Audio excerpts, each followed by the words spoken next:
All right, guys, so here's our video homework for tonight. We're going to start right at the beginning. I'll be quick for these first couple of pages because this is a little bit of review. But parallel and skew lines, the big thing I want to focus on in this page is parallel. So you can see that definition right here. Parallel lines are two coplanar lines that never intersect. So that word coplanar is important. So if you look at where I'm highlighting here, let me get a good color out. Those two lines never intersect, and they're on the same plane. All right, so that's what parallel lines have to be. Skew lines are a little bit different. If you look at this kind of three-dimensional figure, this line AB, even though it kind of looks like it's overlapping it, is never crossing line CD. They're in different dimensions, kind of. They're in different planes.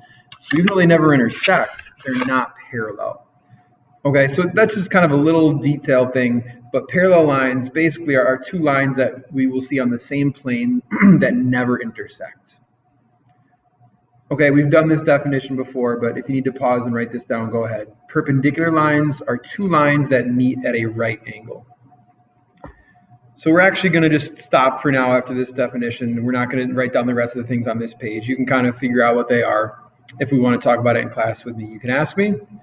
But you should pause if you need to write anything down, but I'm going to skip ahead. So I'm going to skip ahead 2 pages. We're not going to look at this right now. This page right here was going to be done in class, but we're not in class that much. So if you want to pause for a minute and just think about on your own what comes to mind when you think of graphing lines, jot a couple things down, and then you can even see if you remember how to find the slope from a graph. So I'm going to pause now, and I'll let you jot a couple things down, and then we'll review in a second.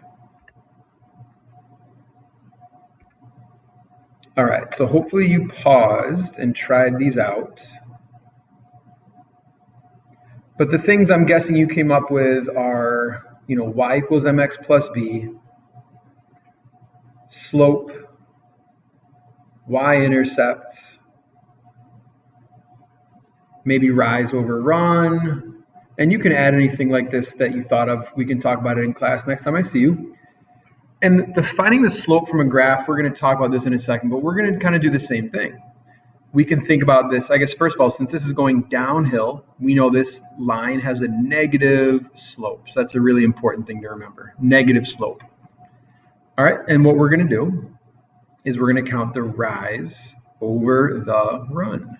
So down 1, 2, 3. So the rise of this line is -3, and the run is +4. So the slope of this line, the rise over the run, the change in y over the change in x, is -3/4. So down 3 over 4.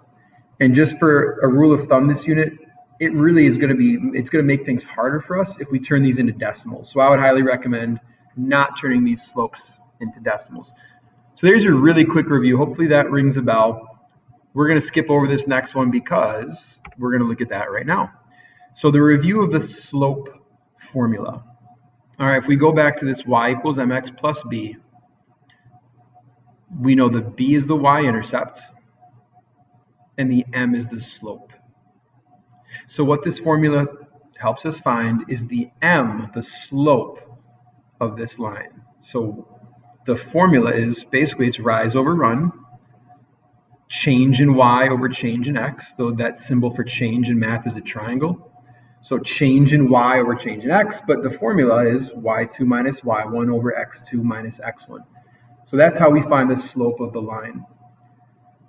So if you want, you can always get out graph paper and actually do what I did on this example here. Okay, you can plot the points on your line. You can count the rise over the run, and that will help you find the slope. You can also do this in a formula. So the formula, we know we have x1, y1, x2, y2. So it's really important to label those points carefully. So x1, comma y1, x2, comma y2. It actually doesn't matter what order you put them in. I could make these the x2, y2. I could make this the x1, y1. But they have to kind of be paired together. So what you can't do is do x1, x2, right? That doesn't really make sense because that needs to be a y coordinate. And what you can do is mix and match and say x1, y2, and then x2, y1. That doesn't really make sense to do that either. So just make sure you're plotting your points consistently. So now we put it into our formula. My y2 is 2, my y1 is 6. So we're really just doing y2 minus y1 over x2 minus x1. So y2 minus y1 over x2 minus x1. 2 minus 6 is -4. 1 minus 2 is -1. All right, so if I look at the slope here, if I divide those out and simplify, I will get a slope of +4. All right, so there's my rise over my run. So I hope that makes sense. So what I want you to do is pause your video again. I want you to find the slope of line A. I want you to find the slope of line B. And then most importantly, I want you to see what you notice about those two slopes. All right, so go ahead and pause now and try that out. So these slopes, you can see I plotted some points that were nicely on those grid lines, and I counted the rise over the run. The slope of line A and the slope of line B actually come out to be the same. And that makes sense. If these are parallel lines, they're never going to cross. So the rise over the run or the rate of change should be the same.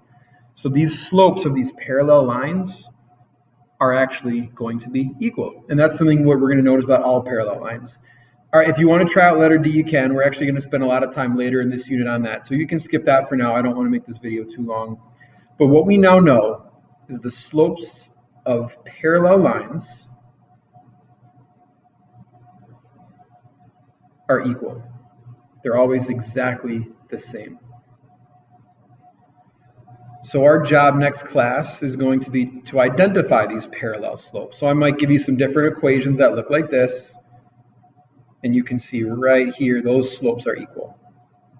Letter B, be careful. We can see those slopes are equal.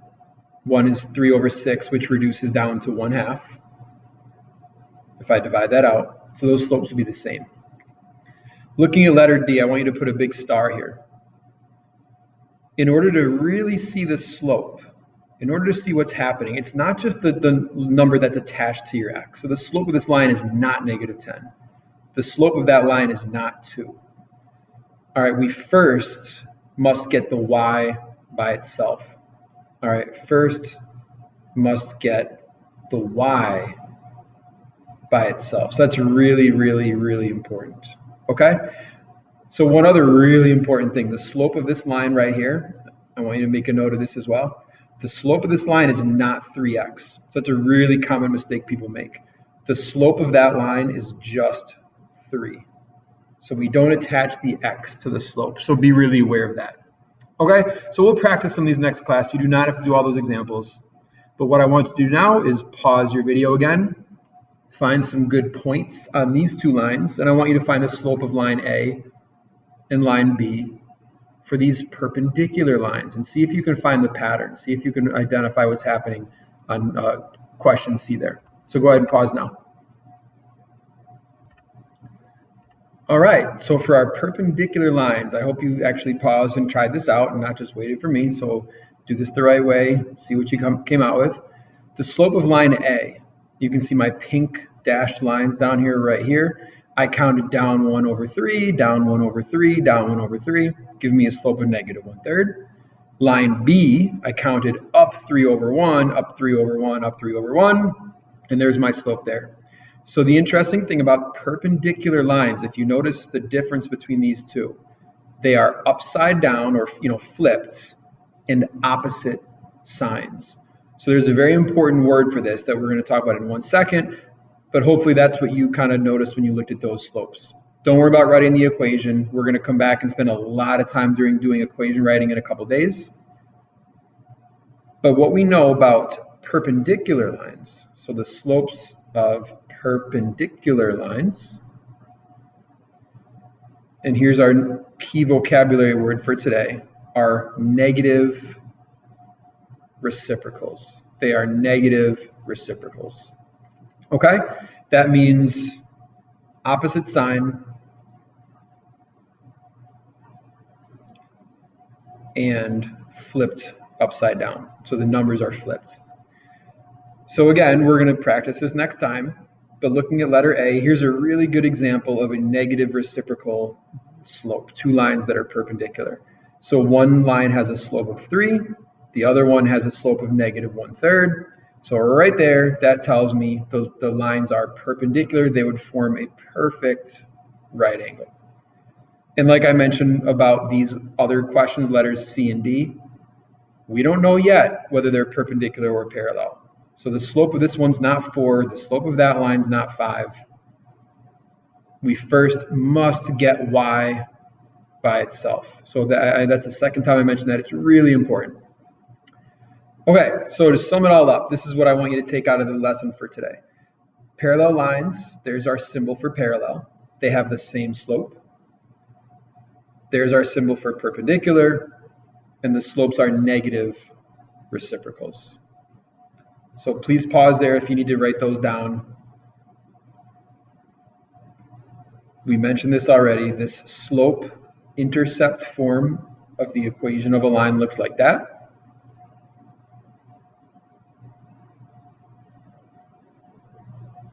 M is my slope, B is my y-intercept. So we're going to get a lot of time to review this and practice this in the next few classes. So remember the origami activity from the beginning of the year. If I went too quick on this page, pause, rewind, do what you need to do. But just so we can get a picture, this should kind of be like our go-to place when we look back at this stuff. Positive slope. There's my y equals mx plus b. The y-intercept is 2.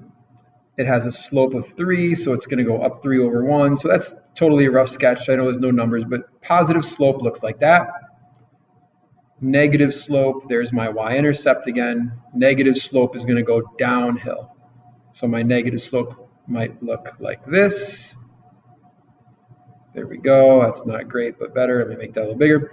Zero slope. We talked about this doing our reflections. A line has 0 slope if it's horizontal. So that line y equals 2 is a slope that has is a line that has no slope or 0 slope. And then an undefined slope would be a vertical line here. And my board just froze in the last little minute of this video. So you guys can draw that line in at x equals 2 right here. Hopefully you can see what I'm doing. And that's what the line x equals 2 would look like, undefined slope. So that's it. Thank you for watching that. Answer the couple questions on the Google form, and we'll practice this stuff next time I see you. All right, bye.